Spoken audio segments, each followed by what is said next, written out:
붕어낚시 월척특급 시청자 여러분 안녕하십니까, 송기섭입니다. 오늘 저희는 떡밥 대물낚시 시리즈 제4편으로서 수로낚시 편입니다. 그래서 전라남도 신안군 지도 안에 있는 외양리 수로를 찾아왔습니다.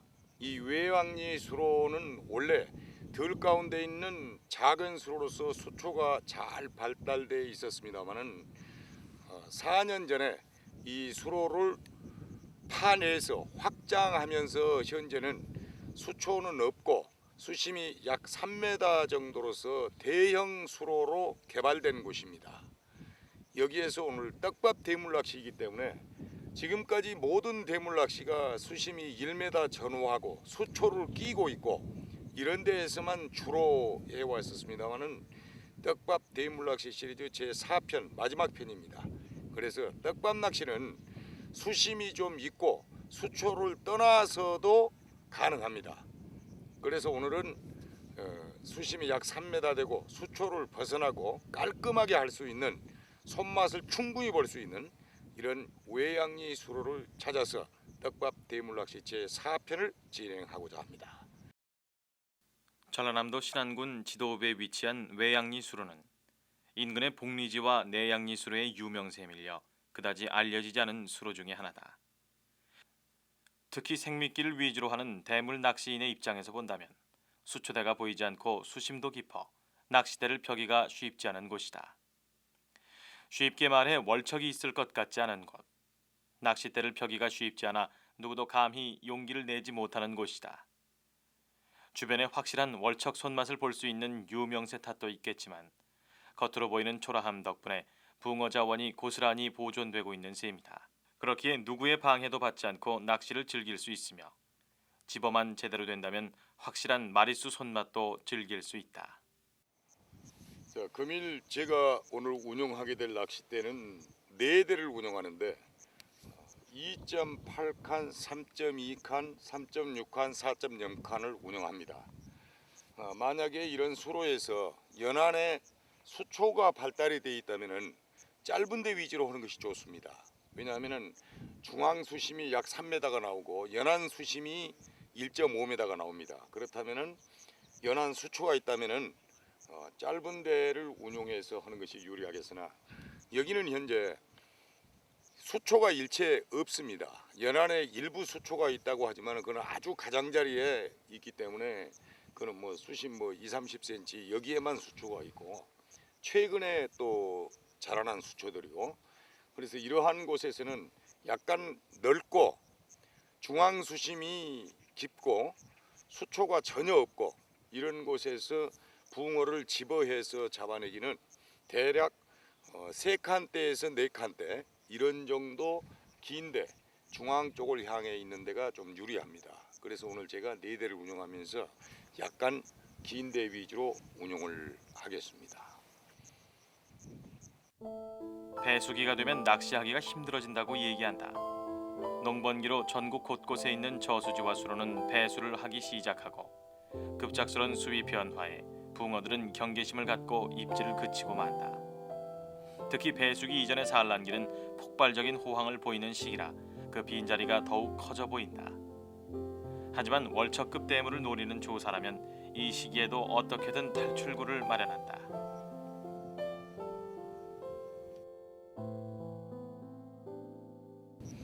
지금 모내기가 한창이고 배수가 아주 많이 이루어진 상태입니다. 이런 때에는 저수지 낚시는 곤란하죠.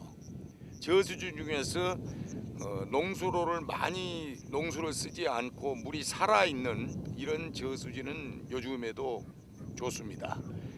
그 다음에 이제 댐을 고려해야 되는데 댐도 요즘에는 배수가 급격히 이루어지고 있습니다. 그래서 이러한 배수가 한창 진행 중일 때에는 수로를 찾는 것이 유리한데 그 수로 중에서도 가급적이면은 대형 수로, 그러니까 배수한 저수지 물이나 댐 물이 들을 통해서 모여서 배수에 오히려 수위가 올라가는, 그리고 이 탁한 물이 유입돼서 적당한 물색을 유지해주는 이런 대형 수로의 하류권, 여기가 조항 변화 없이 요즘 시기에 유리한답니다. 다음으로 고려할 수 있는 것이 그 저수지 아래쪽의 퇴수로입니다. 대개 대형 저수지는 그 아래에 그 퇴수로가 낚시가 가능할 만큼의 규모로 수로를 가지고 있습니다. 이런 저수지 아래쪽 퇴수로가 이러한 한창 배수일 때는 아주 유리한 요망 낚시 자리가 됩니다. 그런데 저희가 복리지 아래에 가서 퇴수로를 점검했을 때 그 퇴수로도 마찬가지로 저수지와 더불어서 물을 빼가지고 급격한 배수가 이루어지고 있었습니다. 그래서 거기에서도 적절하지 않았고, 그래서 이제 다음으로 찾아온 것이 바로 이제 이 들 가운데 이 수로입니다. 이 수로는 들 가운데 형성되어 있으면서 실제로 배수하는 문이 들보다 높습니다. 그리고 이 저수지 주변을 보시면은 이 수로의 주변을 보시면은 이 수로 물보다 옆에 있는 논이 높은 곳에 위치해 있습니다. 즉 말해서 수로의 물을 끌어올려서 논으로 가두었다가 논의 물이 다시 수로로 유입돼 들어오는 것이 반복돼서 더 이상 이 수로 수위가 변동되지 않고 물이 올라갔다 내려왔다를 반복하는 그런 수로입니다. 이런 수로는 특별한 한해가 들지 않는 한 절대적으로 물이 마를 일이 없고, 물이 줄더라도 약간만 줄었다가 다시 채워지고 이것이 반복되고, 이런 곳에는 이제 물고기들이 붕어를 비롯해서 아주 서식 여건이 좋고 잘 성장하고 그런 곳이 됩니다. 또 낚시도 사계절 크게 변화 없이 조항을 보일 수 있는 그런 곳입니다. 그래서 요즘같이 배수가 한창일 때 지금 일부는 모내기 하고 있고, 먼저 모내기 한 데는 모가 자리를 잡아서 파랗게 돼 있고, 그리고 엊그제 모를 심은 곳이 있고, 이런 시기에 배수가 급격히 이뤄질 때 낚시터를 찾을 때에는 가급적이면은 대형 수로를 찾되 수로의 하류 쪽, 그렇지 않으면은 들 가운데 있으면서 논 위치보다 전답 위치보다 낮은 곳에 수로가 위치할 때, 그래서 수로 물이 올라갔다 다시 내려오는 것이 반복되는 살아있는 물이 있는 수로, 이걸 말하는 거죠. 그 다음에 이제 구태의 저수지를 찾는다면은 그 농업용수가 많이 필요하지 않고 이제 물이 남아 있는 배수가 많이 이루어지지 않는 저수지, 특히 이제 요즘 새로 개발된 도시 인근의 저수지를 찾아가면은 옛날에 논이었던 곳들이 도시로 개발됨에 따라서 저수지 물이 그대로 이런 배수기 때도 살아있는 저수지가 있습니다. 그런 저수지는 도시 인근에 있어서 오염을 걱정하실지 모르지만은 실제로 도시가 개발되면서 저수지는 산자락 밑에 있고 그 아래쪽에 도시가 개발되기 때문에 뭐 수질도 전혀 걱정 안 하셔도 됩니다. 지금까지 이런 급격히 배수가 이루어질 때 낚시터를 찾는 요령을 말씀드렸고, 저는 오늘 수로 낚시 편이기 때문에 바로 이제 들 가운데 있으면서 농경지보다 낮은 곳에 위치해 있는 수위 변화가 별로 없는 수로를 오늘 찾아온 것입니다.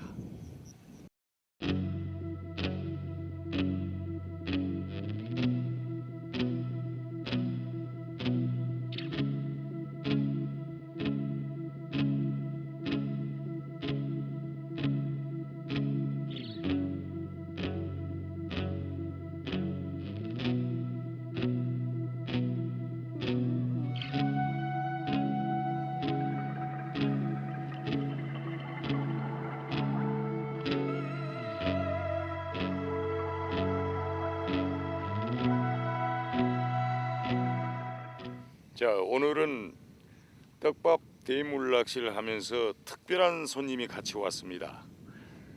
멀리 대전에서 제 월척특급 방송 시청자분이신데 방송을 보고 대물 낚시를 같이 해보고자 광주까지 내려왔다가 광주에서 저하고 합류해가지고 지금 이곳 낚시터로 같이 왔습니다. 대전에서 찾아와서 저하고 같이 낚시를 오늘 밤 하게 되는 김홍종 씨 소개드리겠습니다.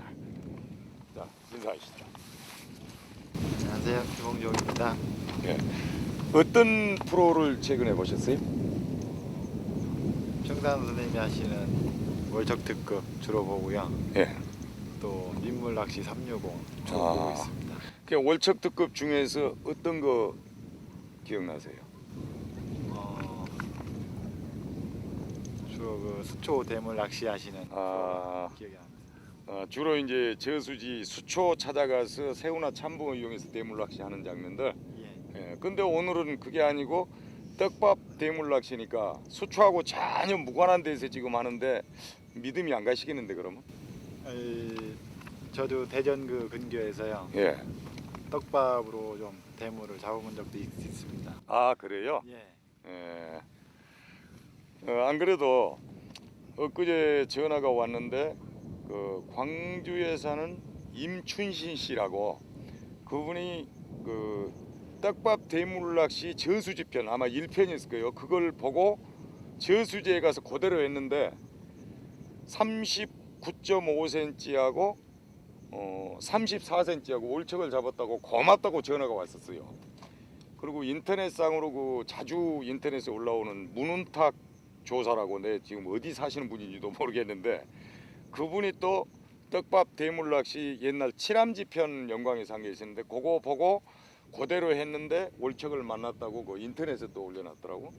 그러니까 떡밥으로 대물낚시 하는데도 올척을 만나는 분들이 최근에 몇 분 있었던 것 같아요. 예, 오늘 또 지금 전혀 대물낚시답지 않은 그런 형태로 하고 있지만은 아마 잘 집어해서 하게 되면은 가능할 거예요.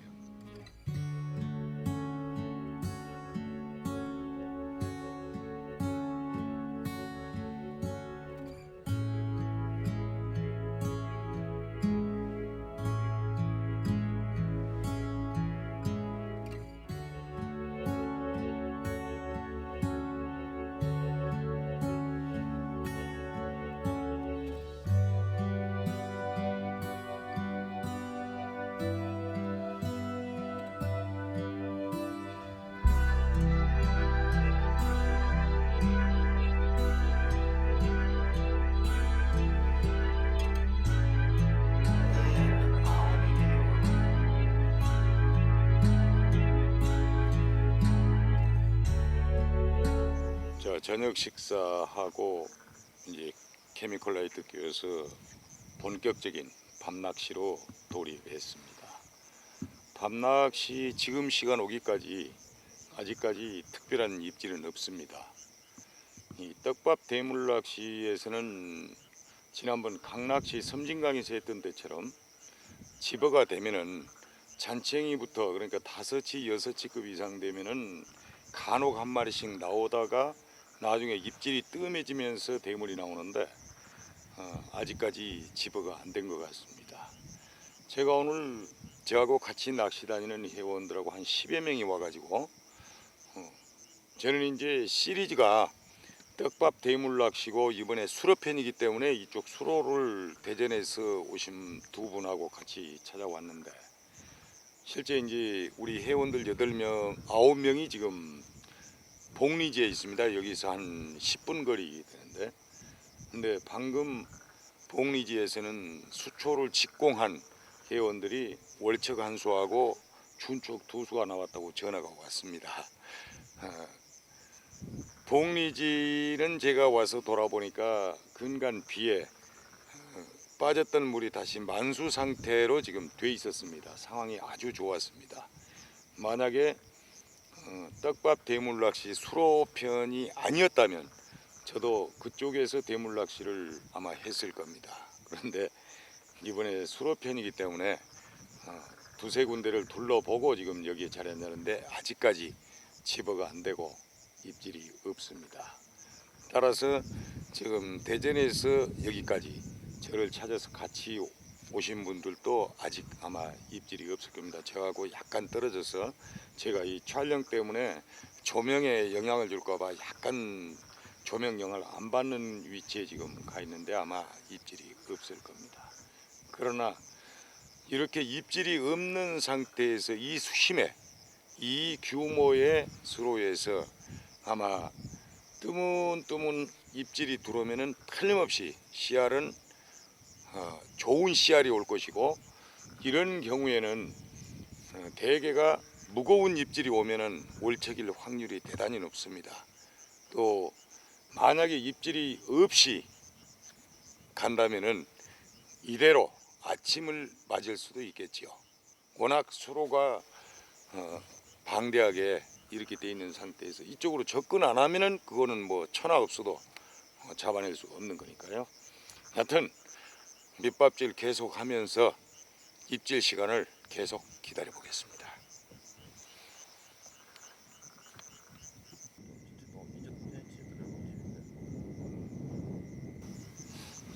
약간 입질 감이 있었는데 말아버리네요. 덥다면 그런 거예요? 아니 그런 건 아닌 것 같고 굉장히 민감한 상태예요 지금. 입질이 거의 없는 상태였고 간혹 들어오는 입질은 민감하게 움직이고 있었다. 낚시인의 입장에서는 긴장감을 가지면서도 여유 있게 대처해야 할 상황이다. 자칫 섣불리 채임질을 했다가는 모처럼 만에 들어온 붕어의 입질을 놓칠 수도 있고 주변에 있을지도 모를 붕어들에게도 영향을 미칠 수 있다. 그래서 더욱 신중할 수밖에 없다.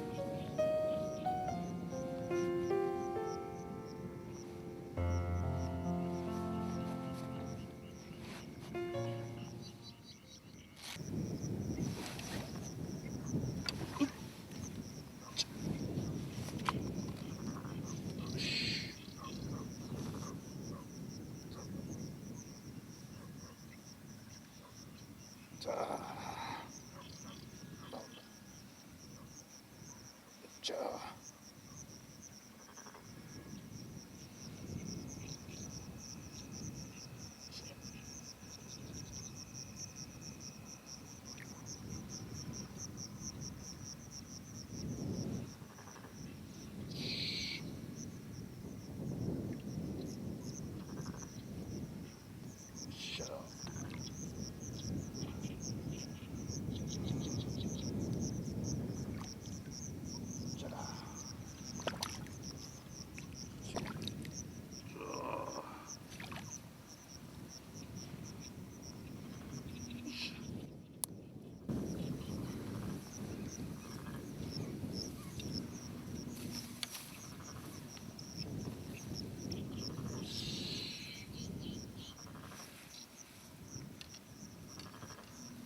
모처럼 만에 들어온 입질.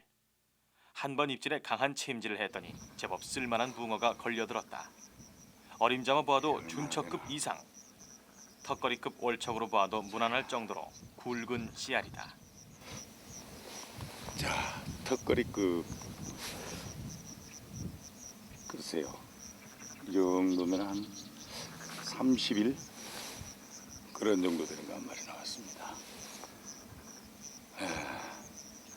입질이 전혀 없었는데 지금 저쪽에 대전에서 오신 분이 아까 준체급 첫 입질에 지금 준체급 한 마리하고 입질이 없었다 그랬고 여기에서도 입질이 전혀 없었는데 지금 첫 입질에 이제 쓸만한 거 한 마리 나왔습니다. 이게 고기들이 활발하게 집어가 되거나 그런 거는 아니고 아마 어쩌다 지금 한 마리씩 움직이는 것이 씨알 좋은 것들이 움직이는 것 같습니다. 후반야까지 가서 아침 시간대에 오히려 입질이 더 활발할 것 같은 느낌이 드는데 해봐야죠.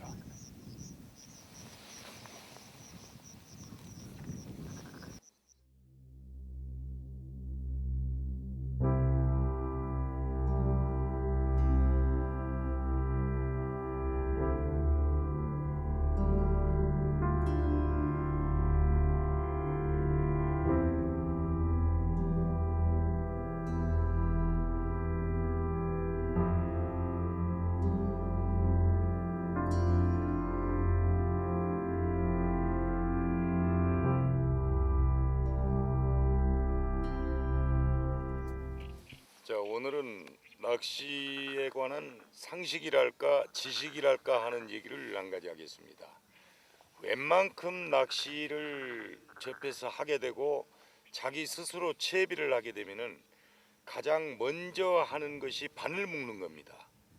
근데 이제 우리가 바늘을 묶을 때 뭐 묶는 방법은 뭐 바늘 쌈지를 사서 보면은 그 뒷면에 안 돌리기 바깥 돌리기 해가지고 그림으로 상세하게 설명이 돼 있고, 아니면 주변에 있는 사람들한테 어떻게 묶는가를 배워서 바늘을 묶기 때문에 묶는 방법들은 쉽게 숙달해서 알 수가 있습니다. 그런데 설명이 안 돼 있는 게 한 가지 있습니다. 바늘을 묶을 때 이 목줄을 바늘 귀에 배 쪽으로 위치시키느냐 등 쪽으로 위치시키느냐, 요거 가지고 이제 어느 쪽이 맞느냐 하는 얘기입니다.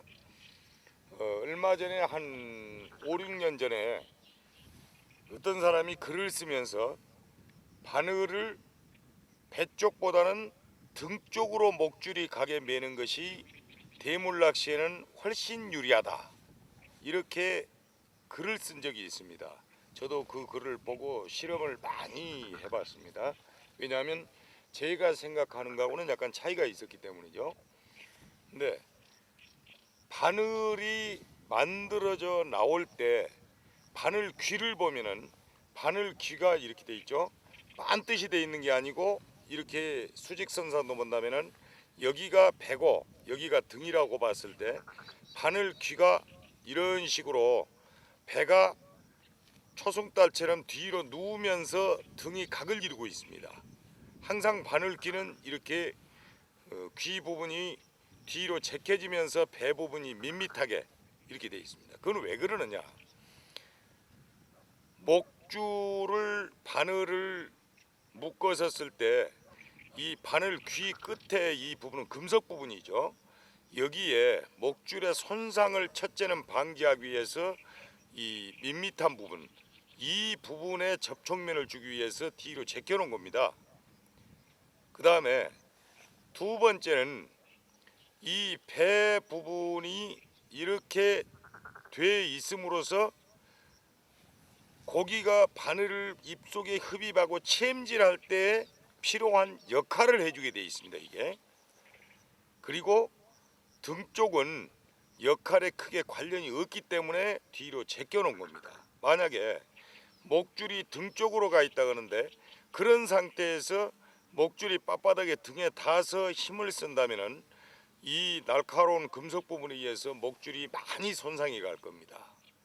그런데 한 5, 6년 전에 그 대물낚시에서는 등 쪽으로 가는 게 유리하다라고 그 글을 쓴 분이 이유가 있습니다. 그 일리 있는 얘기입니다. 어떤 얘기냐면 등 쪽으로 목줄이 가 있으면은 대물을 걸었을 때, 고기를 걸었을 때 목줄이 이 부분에 닿질 않습니다. 그러니까 손상이 되질 않는다는 거죠. 목줄이 끊어질 염려가 없다는 얘기죠. 근데 결국은 그것은 고기를 걸은 다음의 얘기고, 등 쪽으로 목줄을 했을 때는 미안하게도 바늘이 입에서 챔질하는 순간에 걸려주질 않고 미끄러져 빠져나올 확률이 대단히 높습니다.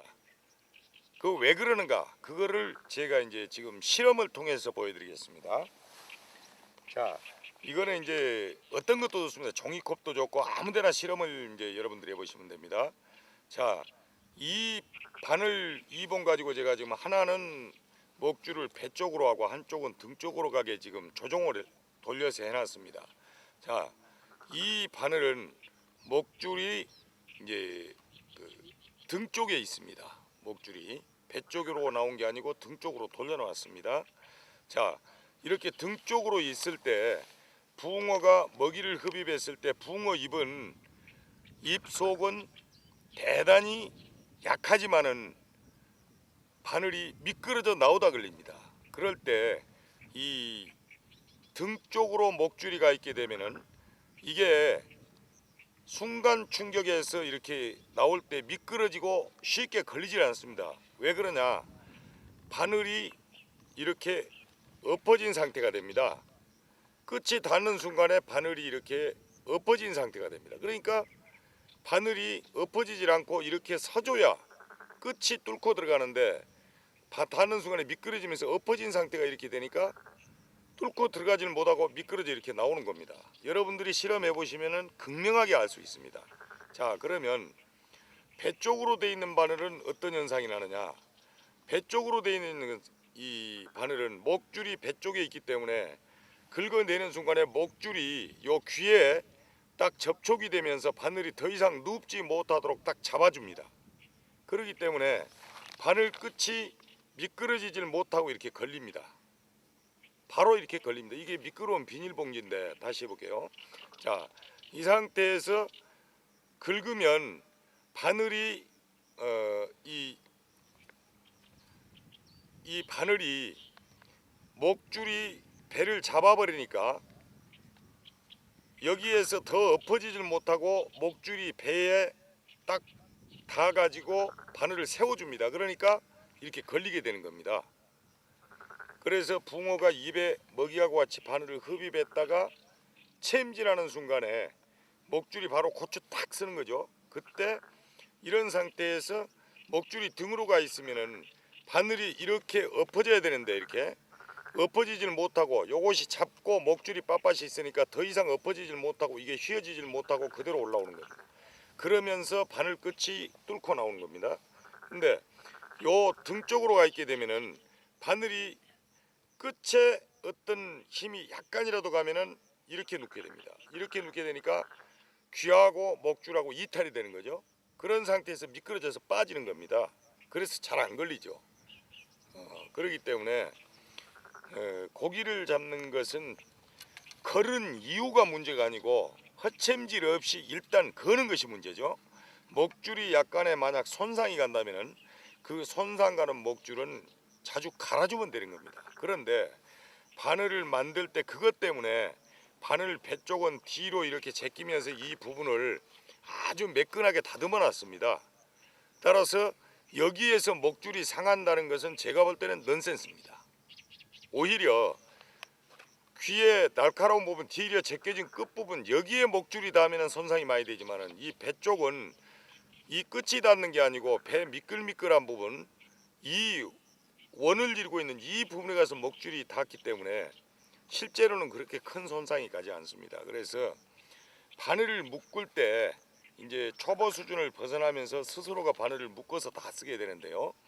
이때에 항상 목줄은 등 쪽이 아니고 배 쪽으로 오도록 돌려서 당겨 가지고 고정시켜 줘야 된다.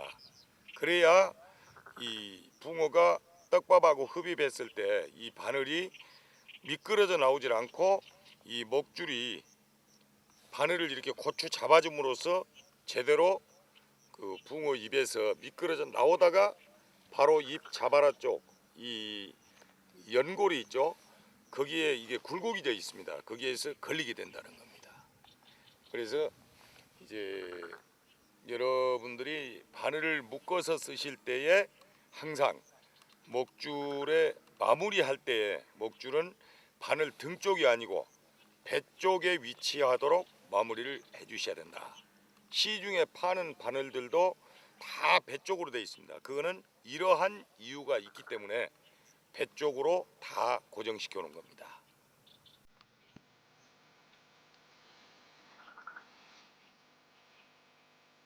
멀척을 낚았지만 다시금 멀척 입질을 기다린다. 멀척을 낚았기에 더 이상 멀척을 기다리지 않는 것은 아니다. 멀척을 대상으로 하는 멀척 대물 조사들은 언제나 멀척을 기다리고 있고 그 기다림 속에 밤을 지샌다. 뜬 눈으로 밤을 지새면서도 행복한 밤. 그것이 바로 대물 조사들이 겪는 밤낚시의 묘미다.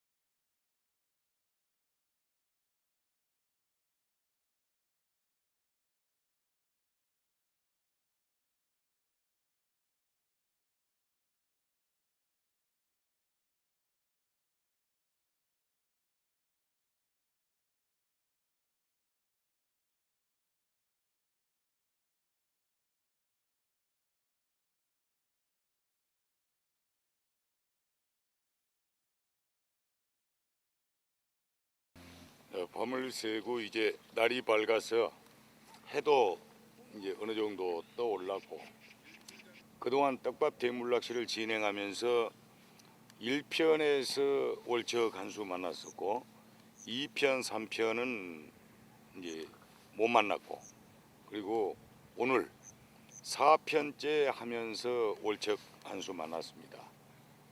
4번에서 2번을 월척 만난 것은 행운입니다.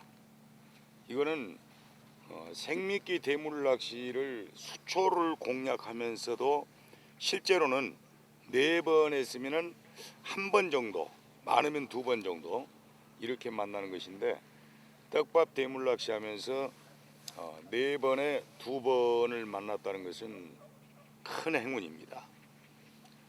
이 떡밥 대물낚시를 이제 시리즈 4편까지 정리를 하자고 보면은, 일반적으로 대물낚시 하는 분들은 생미끼 새우나 참붕어를 이용한 대물낚시, 그리고 주로 영남 지방에서 사용하는 그 메주콩을 이용한 대물낚시, 이것이 이제 전부로 되어 있습니다. 따라서 떡밥 대물낚시를 한다 그러면은 생소한 것이고, 그것에 대한 가능성은 상당히 신뢰하지 못하는 경향이 있습니다.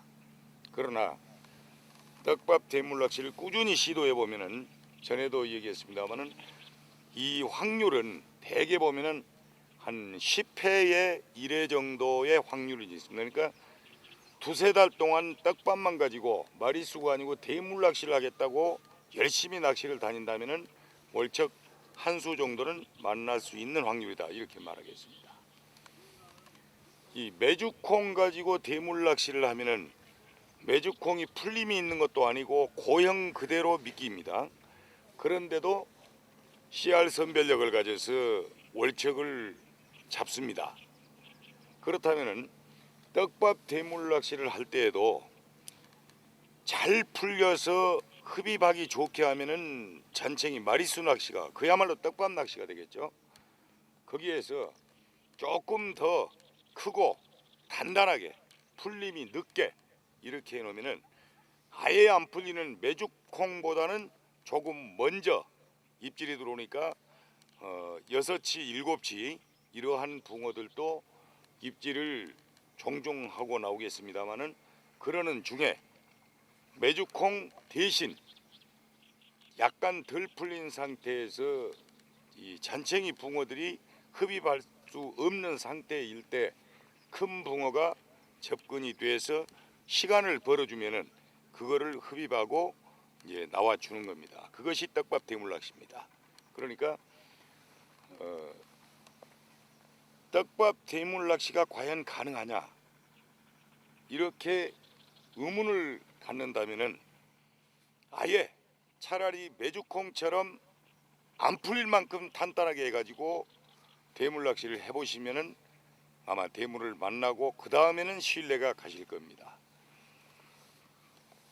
자, 떡밥 대물낚시 시리즈 1, 2, 3, 4편 중에 4편까지 이제 마감할 시간이 가까워 오고 있습니다.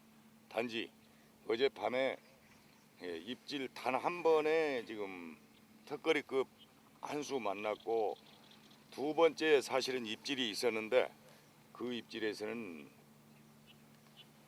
허챔질하고 꺼내질 못했습니다. 그리고 이제 대전에서 2분이 오셨는데, 한 분은 이제 1마리, 그리고 다른 한 분이 이제 2마리 밤에 붕어를 만났습니다. 그쪽에서도 이제 밤새 한 번 입질에 1마리 하고 2번 입질에 2마리 하고, 저도 한 번 입질에 1마리 했고, 지금 어젯밤에는 대체적으로 입질 빈도가 아주 낮은 그런 밤이었습니다. 지금 해가 떠올라서 이제 아침 낚시 시간이 조금 더 있으니까 조금 더 해보도록 하겠습니다. 새벽과 아침을 지나 이제 낮 시간대로 흘러가고 있었다. 낮 시간은 외양리 수로의 기온과 수온을 상승시킨다. 특히 초여름으로 접어드는 배수기는 기온이 따뜻하다 못해 더울 수도 있다.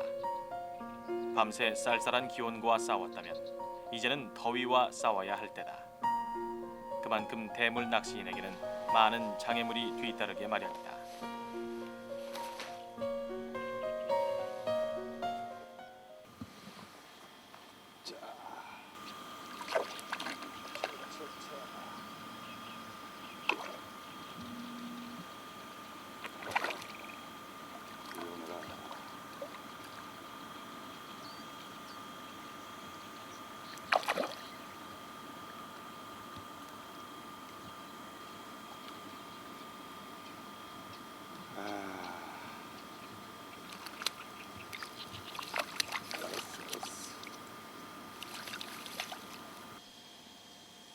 이것이 두 수째입니다. 밤낚시에서 월척 안수하고 아침에 해 밝아가지고 추가로 한 수 나왔습니다. 이 녀석은 한 7치.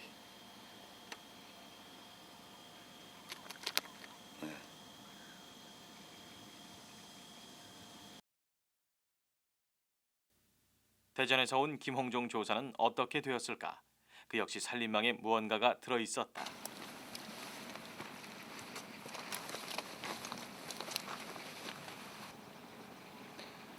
한 7치 정도 되는 거 한수했습니다. 2.4칸대에서요. 어젯밤 9시경에 수심은 한 2m 정도 되고요. 떡밥하고 지렁이하고 짝밥 채비를 했는데 지렁이를 물고 나왔습니다. 어제 날씨가 좀 바람이 많이 불고요. 수온도 좀 내려간 탓인지 그래서 월척을 만나지는 못했습니다.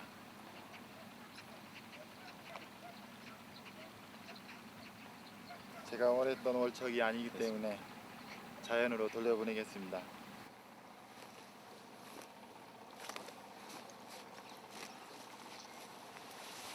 잘 가라. 아무리 잔씨알이라도 월척이 아니라 해도 함부로 해서는 안 된다.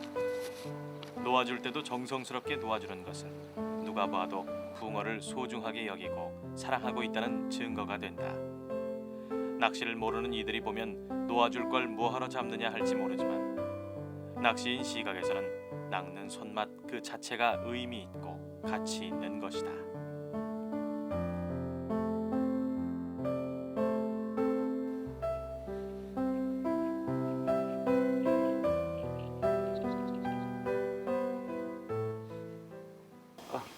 나온다. 우샤. 수심 좋으니까 힘쓰네. 자, 이리 오시게. 오이구.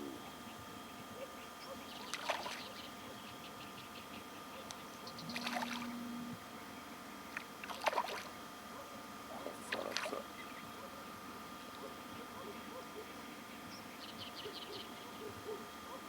자, 이거는 8치급이다. 쇼.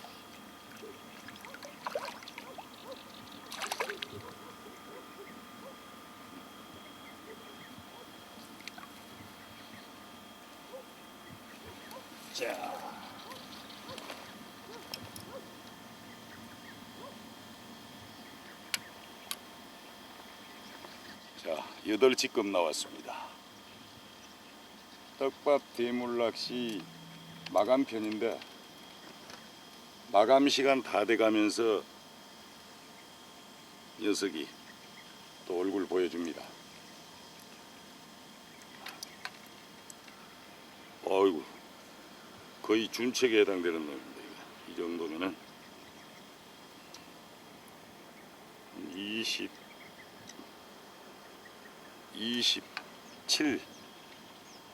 26, 7 되겠습니다.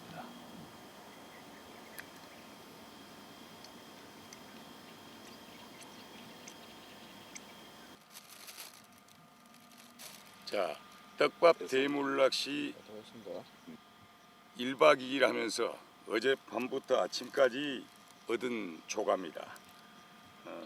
턱걸이급 정도 되는 약 31 정도 되는 월척 한 수하고 한 26, 7 되는 그 8치급 한 수, 그리고 7치급 한 수, 세 수 얻었습니다. 저는 여기 수로에서 떡밥 대물 낚시를 하다 보니까 지금 마리수도 적고 실제로 이 정도면은 크게 호조항은 아닙니다. 그런데 저하고 어제 같이 왔던 회원들이 지금 복리지에 앉아서 새우와 참붕어를 이용한 생미끼 대물 낚시를 어젯밤에 했는데 여기에서 약 한 5분 거리밖에 되지 않습니다.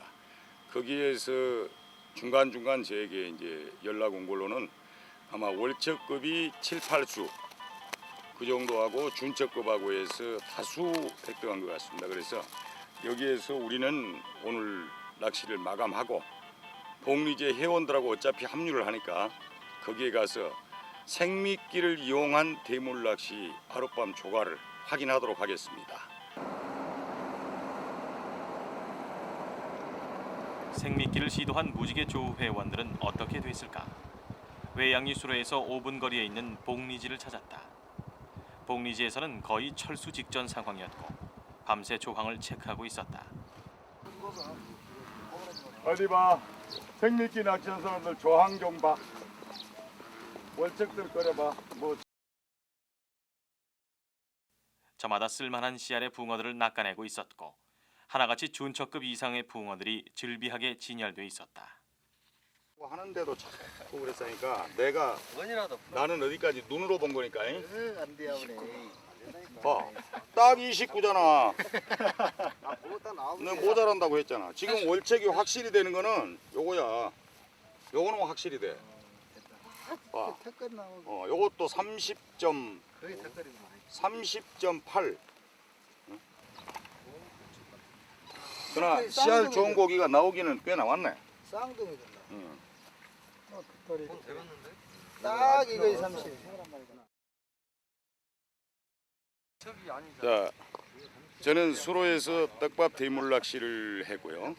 여기 인접한 저수지에서 수초를 공략한 새우나 참붕어를 이용한 대물 낚시한 우리 동료들의 조과를 보았습니다. 밤에 잡아낼 때는 뭐 29 이상 되는 거니까 다 월척으로 지금 착각을 하고 있었는데 실제로 개척하니까 월척은 한 수뿐입니다. 나머지는 다 준척들입니다.